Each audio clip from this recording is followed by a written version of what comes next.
Certains d'entre vous ont sûrement connu ces livres fantastiques mi-roman, mi-jeu, où chaque page laissait le lecteur choisir de la suite de l'aventure. Ce sont les livres dont vous êtes le héros. Un crayon, une gomme et 2 dés suffisent pour jouer pleinement son rôle de héros. Une fiche de personnage permet de faire figurer les caractéristiques de départ telles que l'endurance, l'habileté ou la chance, des qualités dont le lecteur aura besoin pour survivre à l'aventure. Il semblerait que le premier à avoir eu l'idée d'un récit conduit par les choix du lecteur soit Raymond Queneau. C'est en 1967 qu'il écrit « Un conte à votre façon », une histoire autour de 3 petits pois. Il est cependant très bref, avec seulement 21 possibilités, ce premier essai ne faisait que quelques pages.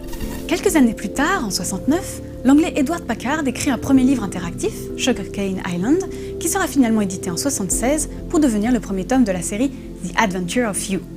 R.A. Montgomery prendra la relève avec un second tome. Un an plus tard, il passera chez un nouvel éditeur, Bantam Books, où il signera un contrat pour une série de 6 livres qui constitueront les débuts de la collection Choose Your Own Adventure, qui fut traduit en français par la formule bien connue « Un livre dont vous êtes le héros ». Le genre, repris par d'autres éditeurs du monde entier, connaît son heure de gloire entre les années 80 et 90. C'est notamment le livre-jeu de l'année 1982, intitulé « Le sorcier de la montagne de feu » et écrit par Steve Jackson et Ian Livingstone, qui lance le mouvement. Il faut avouer qu'il marque les esprits en totalisant 400 paragraphes et en introduisant la fiche de personnage et système de jeu associé. Ce livre atteint des records de vente et constitue le premier tome de la série Défis Fantastiques, probablement la plus fameuse de toutes. D'autres séries suivront, chacune apportant une touche particulière.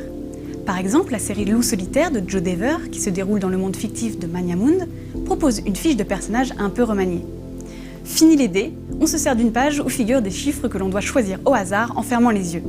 Par ailleurs, si la grande majorité des livres-jeux restent dans le domaine de la fantasy, quelques-uns abordent d'autres domaines, comme la science-fiction avec la série L'Épervier de Mark Smith et Jamie Thompson, où le lecteur incarne un policier du temps. La collection de livres dont vous êtes le héros vivra près de 20 ans, et son dernier livre, paru en 1998, sera le numéro 184. Un léger renouveau se fait sentir à partir de 2003 côté anglo-saxon, suivi en 2007 d'un petit revival en France avec les rééditions de Gallimard.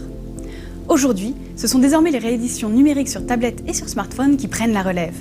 Gestion des dés, marque-pages, lien direct entre les chapitres, c'est un bon moyen de replonger facilement dans des lectures oubliées ou de découvrir certains titres moins connus.